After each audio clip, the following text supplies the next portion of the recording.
पाकिस्तानी सेना के प्रवक्ता का आतंक प्रेम उछल उछल कर सामने आ रहा है। पिताजी बड़े नामी रहे हैं इनके, और ये देखिए ये भी छिपा नहीं पा रहे हैं कि ओसामा बिन लादेन से उनके कनेक्शंस थे। और ये भी देखिए क्या कह रहे हैं। आतंकी हाफिज सईद वाला बयान दिया गया, आतंकी हाफिज सईद वाला बयान, अगर पानी बंद करोगे तो तुम्हारी सांसें बंद कर देंगे। तुम हमारा पानी बंद कर दोगे, हम तुम्हारा सांस बंद कर देंगे। तुम हमारा पानी बंद कर दोगे, हम तुम्हारा सांस बंद कर देंगे। ये वो तो आप इसको लेकर पहले ये बता चुके ये, लेकिन क्या ये स्क्रिप्ट लिख के दी जाती होगी, हाफिज की ये लिख के देता होगा कल इतने बजे तक बोल देना, नहीं तो फिर देखो ये कैसे होता होगा ये, या फिर ये अपने मन से ये बोल के आते हैं, ये कौन किसको देता है स्क्रिप्ट? पता नहीं, आई डोंट नो। ये he doesn't even talk like a general officer. जिनकी गाड़ी के स्टार प्लेट में 1 2 3 स्टार्स या 4 स्टार्स लगे रहते हैं, कम से कम भारत में वो लोग बहुत ज्यादा मैच्योर होते हैं नाप तोल के। ठीक है, आपने कभी देखा भारत में किसी जनरल को ऐसा बोलते हुए? जबकि we have a military that is many times more efficient, more effective, more fearsome, larger, richer, you know, और मोर विक्ट्रीज है, एवरीथिंग। लेकिन ये देखिए, बात यह ना, पाकिस्तान में दिए गए बयान का कोई वैल्यू नहीं है। आप कुछ भी बोल दीजिए। अब उसने क्या बोला था, उसने बिलावल भुट्टो ने कुछ दिन पहले, कि अगर यहां पे पानी नहीं बहेगा खून बहेगा। बह गया खून? कुछ नहीं हुआ। अब इन्होंने बोल दिया कि सांस बंद कर देंगे, कोई कहेगा दिल की धड़कन बंद कर देंगे। ये अलग अलग शेरो शायरी करते हैं, इनका मुशायरा चलता रहता है। Nobody takes them serious, nobody. नहीं, ये जो सांस बंद कर देने, खून कर देने, खून बहा देने वाली बातें आती हैं, ये सब कह देने के बाद अगले दिन भी तो इनको जनता को अपनी मुंह दिखाना पड़ता है। तो ये नहीं, बिल्कुल नहीं। पाकिस्तानी फौज को जनता को मुंह नहीं दिखाना पड़ता, जनता को पाकिस्तानी फौज को मुंह दिखाना पड़ता है। These people don't serve Pakistan, Pakistan serves the Pakistan army. यही तो कलाकारी है इनकी। ये जो मन चाहे बोल दें, ये जो मन चाहे बोल दें साहब, इनकी कोई अकाउंटेबिलिटी नहीं है। जो मन चाहे कर दें। आप ये कह रहे हैं बयान दे दिया एक जनरल ने, आप कह रहे हैं कि कल कैसे फेस करेंगे। अरे वो जनरल्स ने कैसे फेस करा था जिन्होंने पाकिस्तान का संविधान फाड़ के, जियाउल हक कहता है कि मैं ये फाड़ के पाकिस्तान का संविधान कचड़े के डब्बे में डाल रहा हूं, I am throwing it in the garbage can. अरे इन्होंने संविधान फाड़ के फेंक दिया पाकिस्तान का 4-4 बार। उनकी कोई अकाउंटेबिलिटी आज तक नहीं हुई है। बेचारा ये एक और बयान ये शहबाज शरीफ की तरफ से आया है। कन्वेंशनल वॉरफेयर में पाकिस्तान की आर्मी हिंदुस्तान की आर्मी से बहुत आगे है। बिल्कुल आगे सही तो है, एकदम आगे है। क्या प्रॉब्लम है? वो आगे आगे भाग रहे हैं, पीछे भाग रहे हैं, आगे आगे रही है। हम काम मना कर रहे हैं, तुम तो आगे आगे भाग रहे हो, पीछे पीछे भाग रहे हैं। वी विल चेज यू, और we are always chasing them. अब कन्वेंशनल, अब इसका मतलब ये समझ में आ गई कि जो न्यूक की धमकी देते थे, ये पौवे पौवे वाली वो बात खत्म हो गई। एक कम से कम सॉर्ट आउट हो गया कि अब कोई पौवे की बात नहीं। हाँ, इसमें खबर तो ये है कि अब न्यूक की बात नहीं की जा रही है, कन्वेंशनल वॉरफेयर की बात की जा रही है। हम लोग पहले कहते थे कन्वेंशनल, तब कहते थे हमारे पास न्यूक है। अब न्यूक वाली बात खत्म हो गई है। अब कहते हैं आप दौड़ाएंगे तो हम भागेंगे, हम आगे हैं।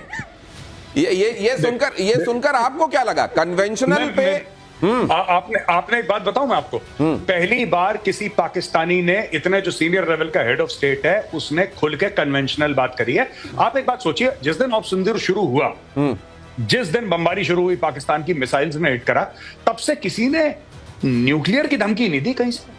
वो न्यूक्लियर वाला जो हर समय न्यूक्लियर दिन में 4 बार बोलते थे, 5 बार बोलते थे, वो अचानक आपने नहीं देखा न्यूक्लियर का टेम्परेचर ठंडा हो गया, बिल्कुल ठंडा हो गया न्यूक्लियर का टेम्परेचर। उसका कारण है भारत ने बनाया फोल्डर, और जितनी इन लोगों ने बकवास करी है इतने सालों से, वो सारा का सारा करके भारत ने एजेंसीज को पकड़ा दिया दुनिया भर की कि साहब ये देखो, ये इररिस्पॉन्सिबल न्यूक्लियर स्टेट है और इससे न्यूक्लियर वेपन। इसीलिए तो राजनाथ सिंह जी ने बयान दिया था, जो राजनाथ आईएई को देखना चाहिए। जी बिल्कुल, उनको देखना चाहिए। क्यों? It's an irresponsible nuclear weapon state. Irresponsible है, पता ना कोई पागल आ गया वहां पे, रेडिकल आ गया, बटन दबा दिया, कुछ भी हो सकता है पाकिस्तानियों के साथ। इसलिए बेहतर है कि इनसे वेपन ले लिए जाएं। ये हथियार इस लायक नहीं है कि अब बंदर के हाथ में उस तरह पकड़ा दिया आपने, वही चीज है। नहीं, इन्होंने आईने की बात की थी, आपने उस तरह की बात की है। मैं ये समझना चाह रहा हूं कि आईने का इस्तेमाल ज्यादा होगा या उस तरह का। एक बड़ी खबर यह भी है बंगाल की खाड़ी से कि अंडमान सागर के पास नो फ्लाई जोन घोषित किया गया है। ब्रह्मोस मिसाइल का फिर से परीक्षण होगा क्या? 23 से 24 मई के बीच में मिसाइल का परीक्षण संभव है। अंडमान निकोबार के पास नोटैम जारी हो गया है। कर्नल साहब, मायने क्या है इसके? वो जो बदमाश चौधरी बोल रहा था ना, शरीफ चौधरी नहीं, वो बदमाश चौधरी है एक्चुअली अपनी कंट्री में। उसको नहीं, ये वो मेरे को याद आता है कि किसी को इज्जत नहीं मिलती थी, हाँ। उसने अपना नाम ही नमस्ते रख लिया। हाँ, तो बस ये वो कि जब ए भैया नमस्ते, हाँ नमस्ते नमस्ते, वैसे ही शरीफ लिख लो अपने नाम के आगे। हाँ, बिल्कुल बिल्कुल। देखिए, आपने वो वाली क्लिप को जरा एक बार फिर से इवैल्यूएट करिएगा। उसकी सांस उखड़ रही थी ये बोलने में कि सांस नहीं ले पाएगा। हाँ। क्योंकि वो एक ही सांस में बोलना चाह रहा था और उससे हो नहीं पा रहा था। ये तो प्रॉब्लम दमे का आदमी सांस की बात कर रहा है। हाँ, ये एक्चुअली हो यही रहा है कि जिस बीमारी से वो गुजर रहे हैं उन्हें मालूम है, इसमें कोई डाउट नहीं है। बट ज्यादा बड़ी बात यह है कि ये लैंग्वेज केवल वही नहीं बोल रहे हैं, ये लैंग्वेज उनको एज अ स्क्रिप्ट दी जा रही है। जहां आप ब्रह्मोस की बात कर रहे हैं। नहीं, लेकिन आप ये बताइए कि वो ये कह रहे हैं कि अगर पानी बंद होगा तो हम खून बहा देंगे। वो ये कह रहे हैं कि पानी बंद होगा तो हम नहीं, सुनिए ना मेरी बात। वो जाके किसी मुर्गे को काट देते होंगे, खून बहा देते होंगे, मैं आपको यही किसी बकरे को हलाल करके उसकी सांसें बंद कर देते होंगे। मैं भी यही कहने वाला था आपको। तो फिर जनाब मना, वो देखिए खून बहेगा, मैं तो मान रहा हूं। हाँ। या तुम्हारा बहेगा या तुम्हारे जानवर का बहेगा। ये दो ही जगह है। लेकिन अंडमान निकोबार में क्या चल रहा है सर? और ये मैसेज किसको है? देखिए, अंडमान निकोबार में जो नोटैम जारी हुआ है, हम लोग हमेशा वहां करते थे। तो अब आपको संभावना क्या क्या हो सकती है जो सामने नहीं आया, किसके लिए किया है? अग्नि 5 का भी परीक्षण हो सकता है जिसमें मर्व लगी है।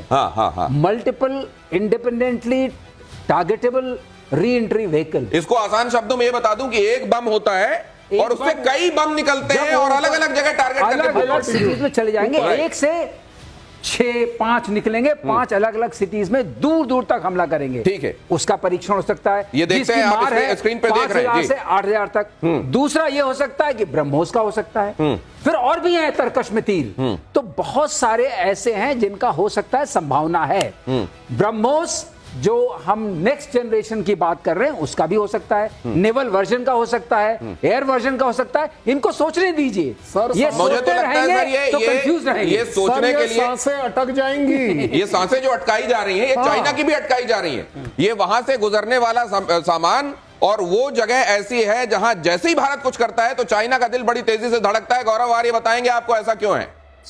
नहीं साहब, ये जो है ना, हमारी जो कुछ मिसाइल्स हैं, चाइना इस पे देखिए, चाइना ये भी चाहता है कि पाकिस्तान भारत की झड़प हो तो उनको पता लग जाए कैसे कि पाकिस्तान में कितना डैमेज हुआ है। क्योंकि पाकिस्तान में जान की तो वैल्यू है नहीं, कहीं इन्हीं को ठोको, हमें कुछ तो पता। अच्छा, they do on a serious note, दुश्मन भी ऑब्जर्व करता है कि आपके प्लेटफॉर्म्स जब एक्चुअल वॉर में चलते हैं, अभी अचानक आपको क्या लगता है कि ब्रह्मोस का इतने ऑर्डर क्यों आने लगे लोगों के कि हमें ब्रह्मोस चाहिए? अचानक आकाश के बारे में इतना लोग हलचल क्यों मचा रहे हैं कि आकाश सिस्टम के बारे में जरा बताइए, हम खरीदने के लिए इच्छुक। So this is very real. लोग देखते हैं, लोग ऑब्जर्व करते हैं, फिर वैसे खरीदते हैं। जहां तक आपने चाइना का सवाल, देखिए चाइना का पूरे अगर एशिया में एक देश है जो चाइना को रोकने की क्षमता रखता है, वो है भारत। ना इसमें जापान पड़ रहा है बीच में, ना इसमें फिलीपींस पड़ेगा, ना और कोई देश पड़ सकता है। अगर कोई देश पड़ सकता है बीच में, वो भारत है। और डेफिनेट सी बात है कि अगर भारत कुछ भी करेगा, चाइना उस पर बहुत सख्त नजर रखता है, क्योंकि चाइना को डायरेक्टली इंपैक्ट करता है। और ये बात, एक छोटा सा उसका टेस्ट, छोटा सा ट्रेलर चाइना गलवान में देख चुका है। चाहे पहले चाइना ने झूठ बोल दिया, फिर धीरे धीरे उसने बोला हमारे इतने मर गए, इतने मर गए, इतने मर गए। चाइना ने एंड में माना। लेकिन दिनेश, बात तो यही है कि इवन चाइना रिकॉग्नाइजेस अगर कोई खतरा है उसके लिए तो भारत है। वो तो जब उसकी कब्रें सामने आई कि कितनी कब्रें उसने बनाई हैं अपने सैनिकों के लिए, तब दुनिया को पता चला। वो तो आखिर तक असल में इसीलिए चाइना और पाकिस्तान की पटती है। दोनों ही का जो डीएनए का है ना, कहीं एक जैसा है। देश में तुर्की के सामान का बायकॉट इस बीच जारी। सेब मार्बल के कारोबारियों ने बहिष्कार किया। पाकिस्तान को समर्थन देने की भारी कीमत चुका रहा है तुर्की को यह समझ में आ रहा है, न सिर्फ वहां जाने वाले लोगों की तादाद कम हो गई जो भारत से जाते थे, असल में अजरबैजान हो या टर्की, इन दोनों जगहों पर भारत के सैलानी एक बड़ा कंट्रीब्यूशन देते थे वहां जाकर। और आप जानते हैं, सैलानी जब कहीं जाता है तो केवल टिकट भर तो बुक होती नहीं है, उस जगह की इकोनॉमी को फिलिप देने में एक बड़ा काम करता है वो। और यहां पर देखिए अब ये व्यापार, ये और गुस्सा देखिए लोगों का। चप्पलों से अगर किसी जगह के दस्तावेज को पैर से कुचल कर ये बताया जा रहा है, ये गुस्सा समझिए, देश का उबाल समझिए। प्रधानमंत्री जब ये कह रहे हैं कि सिंदूर अब पिघल कर गर्म लहू के तौर पर इस समय हमारे शरीरों में दौड़ रहा है, तो वाकई इस देश के हर एक नागरिक के अंदर वही भाव है। सर, ये टर्की को समझ में आ रही होंगी चीजें कि गलती कहां हुई? एर्दोगान को समझ में बहुत पहले से सब कुछ आ लेकिन गया डॉक्टर है। जयशंकर जब ये कह रहे हैं हाँ। कि टर्की समझाए पाकिस्तान को कि आतंकवाद को पनाह देना बंद करे, और उधर जब ये मिल बैठ रहे हैं अफगानी वहां गए रिप्रेजेंटेटिव पाकिस्तान और चाइना, तो वहां कह रहे हैं हम अपनी धरती से आतंकवाद को प्रश्रय नहीं देंगे। कैसा चुटकुला है ये? चुटकुला ही है। देखिए, ग्लोबल टेरर के अगेंस्ट बड़ा ग्लोबल इनिशिएटिव है, लेकिन जब असली बात होती है तो आप देखते हैं कोई सामने नहीं आता है। तो ये जो सारी चीजें हैं, जो स्ट्रेटेजिक गठजोड़ मान लीजिए, या अपनी अपनी नेशनल इंटरेस्ट के उसमें, या अपना अपना सामान बेचने के लिए, पाकिस्तान जो है एक तरीके से लेबोरेटरी बन गया है चाइना के सामान को टेस्ट करने के लिए। अब उसको उकसाना है भारत को, क्योंकि भारत के पास जो सामान बन रहा है, अगर वो उसको मार देता है तो भी वो सीखता है, नहीं मारता है तब भी सीखता है। तो इसलिए अब इसमें पाकिस्तान को भी समझ आनी चाहिए, जो इनके डीजी एस्पायर के लोग घूम रहे हैं, हाँ। कि अरे हम तो पिट रहे हैं और हमें पीट रहा है चाइना, इंडिया से ज्यादा चाइना उसको पीट रहा तो है। ये बायकॉट टर्की आगे कहां तक जा रहा है और इसका हश्र क्या देख रहे हैं आप कर्नल नहीं, साहब? आप बड़े सीधे फैक्ट्स एंड फिगर्स पर आ जाइए। मैं आपको बड़ा एक छोटा सा एग्जांपल देता हूँ।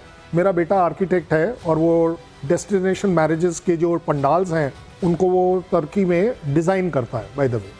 तो अभी वो आया हुआ था, हाँ। तो उसका पॉइंट बैंक था 770 करोड़ रुपए का बिजनेस सिर्फ इस बात का है, और उसका कहना है कि हमने सारे के सारे ऑर्डर कैंसिल कर अब दिए।